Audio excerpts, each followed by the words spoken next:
उत्तर प्रदेश में इस वक्त सबसे बड़ी खबर है बहराइच की हिंसा, जिसमें फिलहाल अपडेट ये है कि उत्तर प्रदेश के मुख्यमंत्री योगी आदित्यनाथ से मृतक रामगोपाल का परिवार मिला है, जहां उनको ये आश्वासन दिया गया है कि दोषी बख्शे नहीं जाएंगे। इस बीच सबकी नज़र ग्राउंड पर है कि आखिर ग्राउंड में क्या स्थितियां हैं, क्या चीज़ें सामान्य हो गई हैं या अभी भी उस तरह की हिंसा चल रही है, पुलिस प्रशासन ने कंट्रोल लिया है या नहीं लिया है, क्या हालात हैं, आपको दिखाने जा रहे हैं हमारे वरिष्ठ साथी विपिन चौबे, जो कि इस वक्त बहराइच में डटे हुए हैं। पिछले 2 दिन से वो पूरा माहौल देख रहे हैं, समझ रहे हैं, तमाम थ्योरीज विपिन चल रही हैं। हम देख रहे हैं कि जिस तरीके से घटना हुई, हिंसा के पीछे तमाम लोगों को दोषी बताया जा रहा है, जिम्मेदार बताया जा रहा है, पुलिस प्रशासन की लापरवाही की बात भी सामने आ रही है। आपने क्या देखा, आपने क्या सुना, जो पूरी घटना है उसके पीछे क्या कारण नजर आते हैं आपको, विस्तार से बताइए।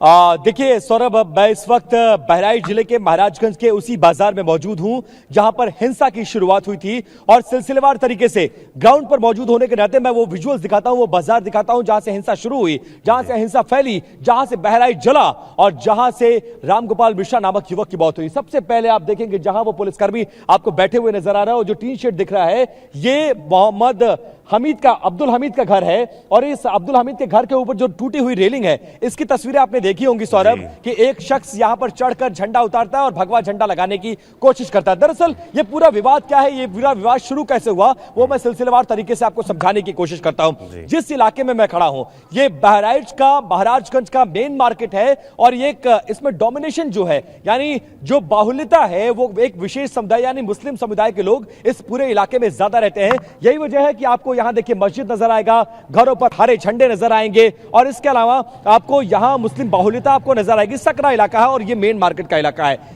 इस इलाके से जो हर साल की तरह इस साल भी दुर्गा पूजा मूर्ति का विसर्जन होना था, और इस तरफ से यानी जो हरदी पुलिस चौकी है ये उस तरफ को जाने वाला रास्ता है, और इस तरफ से मूर्ति का जुलूस जो तमाम लड़के विद डीजे लेकर आते हैं, और इस रास्ते से होकर, यानी जहां पर मैं खड़ा हूं सौरभ, इस रास्ते से होकर उन्हें गुजरना होता है और आगे की तरफ जाना होता है। लेकिन जब वो जुलूस, वो मूर्ति जिस जगह पर अब मैं खड़ा हूं यहां पर आता है, और यहां पर जब कुछ गाने बजते हैं उन गानों पर आपत्ति की जाती है, और इस घर से जहां तोड़फोड़ की गई बाद में रामगोपाल मिश्रा की मौत के बाद इस घर से आपत्ति दर्ज की जाती है कि यहां डीजे का ऑडियो थोड़ा कम कर दीजिए। जो लोग जुलूस में शामिल रहते हैं वो इस पर आपत्ति करते हैं, और आरोप यह लगाया जा रहा है कि इसी में मोहम्मद अब्दुल हमीद जो है, उसके बेटे और उसके तमाम साथी जो इस घर की छत पर मौजूद रहते हैं, वो आकर डीजे का वायर निकाल देते हैं या उस पेन ड्राइव को बाहर निकाल देते हैं जिससे गाना बज रहा था। बस यहीं से विवाद की शुरुआत होती है, और उसके बाद वहां से हिंसा की शुरुआत होती है, यानी कहासुनी होती है, मारपीट होती है, और उसके बाद वो लोग घर में चले जाते हैं। इस दौरान रामगोपाल मिश्रा, जो शख्स जो आपको छत पर चढ़कर झंडा हटाता हुआ और झंडा लगाता हुआ नजर आ रहा है, वो लोग हिंसा करते हैं यहां पर, और पहले विरोध स्वरूप इस टीन शेड को तोड़ देते हैं, और अगल बगल की छत से होते हुए वो ऊपर जा पहुंचता है, और ऊपर जो झंडा लगा होता है वहां हटाकर वो भगवा झंडा फहराने की कोशिश करता है। वो इसमें कामयाब भी हो जाता है लगता, लेकिन अंदर जो उसके साथी अब्दुल हमीद के बेटे और उसके साथी, इस घर में जो ज्वेलरी की शॉप भी आपको यहां पर नजर आएगी, उसका लॉकर टूटा हुआ नजर आएगा, ये टीन शेड टूटा हुआ नजर आएगा, उसके जो साथी अंदर मौजूद होते हैं वो उसको छत से खींच कर ले जाते हैं, यह आरोप लगाया गया है, और छत से खींचकर ले जाने के बाद बहुत ब्रूटली, बहुत ही ज्यादा ब्रूटली उसकी हत्या कर दी जाती है। हालांकि पोस्टमार्टम रिपोर्ट देखिए आना बाकी है इस पूरे मामले में, लेकिन जो परिवार, जो पुलिस, जो डॉक्टर्स ने उसका पोस्टमार्टम किया है और जो विजुअल्स आए हैं उसमें उसके सीने पर चाकुओं से गोदने के निशान है, पैरों के नाखून को प्लास से नोचने के निशान नजर आ रहे हैं, और तो और कई गोलियों के मारने के निशान नजर आ रहे हैं। सौरभ, 2 तस्वीरें आई होंगी, एक 20 सेकंड की तस्वीर आपने देखी होगी, एक शख्स इसी घर के अंदर से, मैंने कुछ देर पहले रिपोर्ट भी किया है, एक शख्स दीवार की आड़ लेकर पत्थरबाजी कर रहा है और एक शख्स गोली चला रहा है। वो तस्वीरें इसी मकान की हैं, और यह आरोप लगाया जा रहा है कि जब उन लोग रामगोपाल मिश्रा को खींच कर ले जाते हैं, उसकी हत्या को अंजाम दे देते हैं, उसके बाद किसी तरह से यहां जो भीड़ उस जुलूस, उस हिंसा में शामिल रहती है, जो दुर्गा पूजा विसर्जन में शामिल होने के लिए जाती है, वो लोग अंदर पहुंच के किसी तरह से लाश को बाहर लाते हैं। इस दौरान सबसे बड़ा जो क्वेश्चन मार्क है वो शासन और प्रशासन पर है। पूरा पुलिस महकमा मूक दर्शक बना होता है, कोई कुछ नहीं कर रहा होता, ना उस पक्ष को समझाने की कोशिश, ना कोई बल प्रयोग करने की कोशिश, ना माहौल को शांत करने की कोशिश की जाती है, और इसी का फायदा उठाते हैं। और जब यह तय हो जाता है कि हत्या हो चुकी है उसके बाद माहौल खराब होना शुरू होता है। यहां भी पुलिस के पास सिचुएशन को संभालने का मौका था कि इस घर में मौजूद लोगों को गिरफ्तार करती, कड़ी कार्रवाई करती और आश्वासन देती, लेकिन पुलिस ने कल जिस तरह से विधायक से मेरी बात हुई है सुरेश्वर सिंह से, उन्होंने कहा कि जो आरोपी है पुलिस उसके घर में भी दाखिल नहीं हो रही थी, उसको गिरफ्तार भी नहीं कर रही थी और इसी का फायदा उठाकर सलमान नाम का युवक जो इस पूरे हत्याकांड का मुख्य आरोपी है वो फरार हो जाता है और उसको ढूंढने के लिए फिलहाल एसटीएफ की 4 टीमें लगाई जाती हैं। यहां तक सब कुछ ठीक था, यहां तक हो जाता है रामगोपाल मिश्रा की बॉडी को अस्पताल ले जाया जाता है, अस्पताल में ब्रॉड डेथ किया जाता है और पोस्टमार्टम हाउस पहुंच जाती है। कल यानी परसों रात से मैं यहां पर मौजूद हूं सौरभ, कल सुबह से माहौल खराब होना शुरू होता है तब जब पोस्टमार्टम हाउस से रामगोपाल मिश्रा का शव उसके घर लाया जाता है और हजारों की तादाद में यहां जो हिंदू बाहुल्य इलाका है जो थोड़ी दूर पर रहता है वो लोग उसके घर पर जमा होते हैं और कहते हैं कि आरोपी कहां है, गिरफ्तारी क्यों नहीं हुई, क्या एक्शन ले रहे हैं, एफआईआर कहां है। इन तमाम मांगों को लेकर हजारों की संख्या में लोग उसके घर पर इकट्ठा होते हैं और सबके हाथों में लाठी डंडे होते हैं, सरिया होता है और वो लोग सड़क पर उतर आते हैं।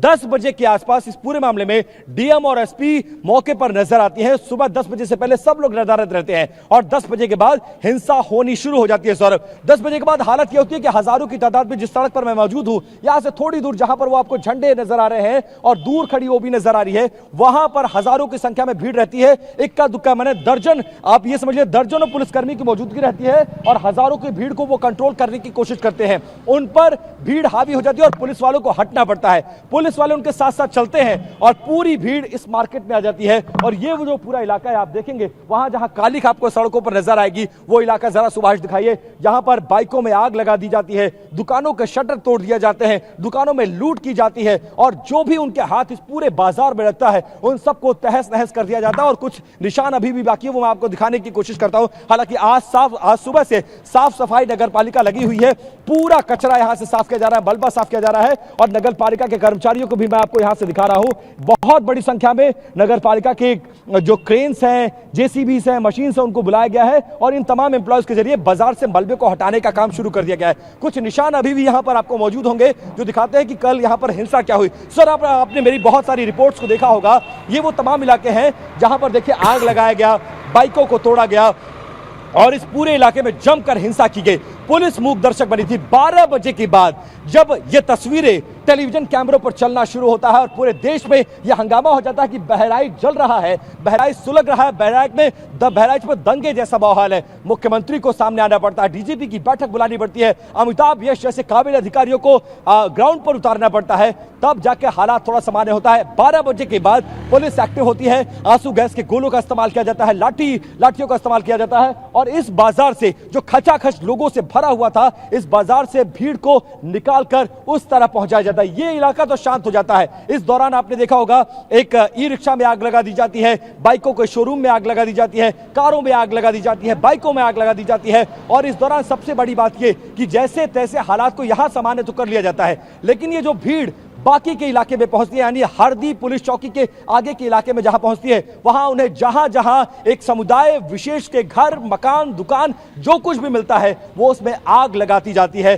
और 1 बजे के दौरान ऐसा वक्त आता है कि पुलिस उन गांवों से लोगों को बचा बचा कर लाकर थाने में शरण दिलवाती है। यह पूरी कहानी अब सिनेरियो रहा।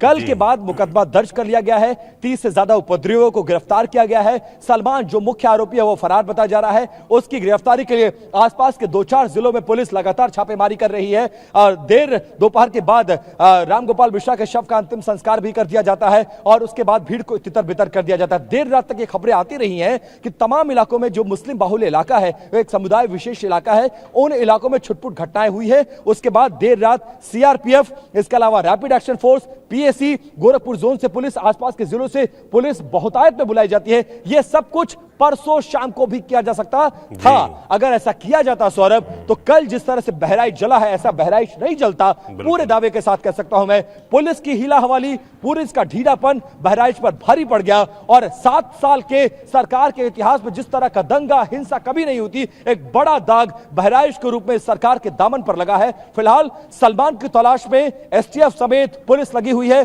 उसके नेपाल भागने की आशंका है, मुकदमा दर्ज कर लिया गया है, उपद्रवियों को गिरफ्तार करने की कोशिश की जा रही है, अफवाह ना फैलाया जाए इसकी कोशिश की जा रही है। और आज सुबह से अधिकारी सड़क पर नजर आ रहे हैं जो कल नदारद थे। फिलहाल हालात सामान्य हैं। बिल्कुल, फिलहाल हालात सामान्य दिख भी रहे हैं। जो आपके पीछे तस्वीरें आपने दिखाई भारी तादाद में पुलिस प्रशासनिक अमला तैनात। और जैसा कि आपने कहा कि इस घटना जो कल घटना हुई उसको रोका जा सकता था अगर एक दिन पहले पुलिस प्रशासन और एक्टिव हो जाता। जो फोर्स अब नजर आ रही है वो एक दिन पहले वहां पर पहुंच गई होती। आपने बड़ी बात बोली है।